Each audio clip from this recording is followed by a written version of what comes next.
కూటమి ప్రభుత్వం రైతుల సంక్షేమాన్ని కట్టుబడి ఉందని రాష్ట్ర అంచనాల committee chairman Mandapeta MLA Vegulla Jogeswara Rao అన్నారు. అన్నదాత సుఖీభవ పీఎం కిసాన్ 2 విడత పంపిణీ కార్యక్రమాన్ని మండపేట నియోజకవర్గ పరిధిలో రాయవరంలో నిర్వహించారు. వ్యవసాయ శాఖ ఏడీఏ సిహెచ్కేవి చౌదరి అధ్యక్షతన జరిగిన కార్యక్రమంలో ఎమ్మెల్యే వేగుళ్ల పాల్గొని మాట్లాడుతూ నియోజకవర్గ పరిధిలో 18,229 మంది రైతులకు 12,42 రూపాయలు వారి ఖాతాల్లోకి జమవుతాయన్నారు. తొలుతగా తమిళనాడులో ప్రధానమంత్రి నరేంద్ర మోదీ ప్రారంభించిన కార్యక్రమాన్ని కడప జిల్లాలోని కమలాపురంలో ముఖ్యమంత్రి చంద్రబాబు నాయుడు ప్రారంభించిన కార్యక్రమాన్ని వీక్షించారు. అనంతరం రైతులకు చెక్కును అందజేశారు. కార్యక్రమంలో నియోజకవర్గంలోని రైతులు, కూటమి నాయకులు, వ్యవసాయ అధికారులు పాల్గొన్నారు.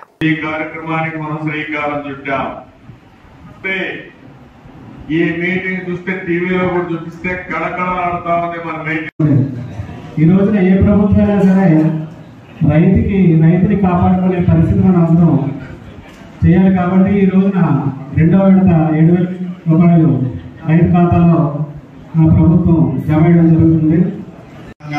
అకౌంట్లోకి అమౌంట్ వేస్తా ఉన్నారు.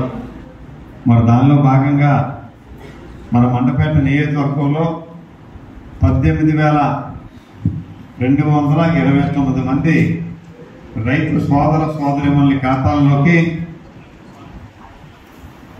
12,42 రూపాయలు వారి ఖాతాలోకి ఈరోజు పడతా ఉన్నాయి.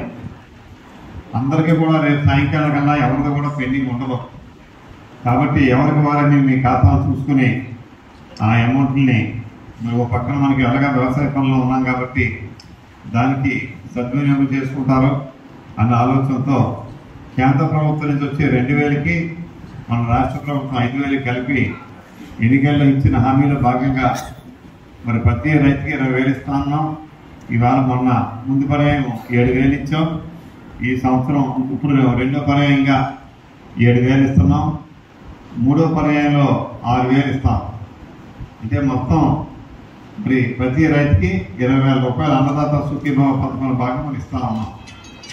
మరి ఇక్కడ ఎవరికైనా ఎక్కడైనా ఏమైనా ఇబ్బందులు ఉంటే మీకు సంబంధించిన అగ్రికల్చరల్ ఆఫీసర్లను దృష్టిలో పెడితే ఎవరికైనా రాకపోతే అవి కూడా మళ్ళీ సరి చేస్తారు. వాళ్ళు కూడా దీంట్లోకి ఈ పథకంలో మనం కలుపుకునే అవకాశం ఉంటుందని చెప్పి కూడా మీ అందరికీ సమనీయంగా మనం చేస్తూ ఉన్నాం. ఇప్పటికే కాలాతీతం అయినందువల్ల మరి మనం ప్రోగ్రామ్ని మరి దీన్ని మనం స్టార్ట్ చేసేస్తున్నాం. మరి మనం ఇంకా ఈ చెక్కును కూడా మనం రైతు సోదరులు వారికి ఇచ్చి మరి ఈ కార్యక్రమం ఎక్కడితో మనం ముగించుకుందాం. ఈ కార్యక్రమంలో పాల్గొన్న రైతాంగానికి, అధికారికి అందరికీ కూడా మరొకసారి ధన్యవాదాలు తెలియజేసుకుంటూ అందరికీ నమస్కారం.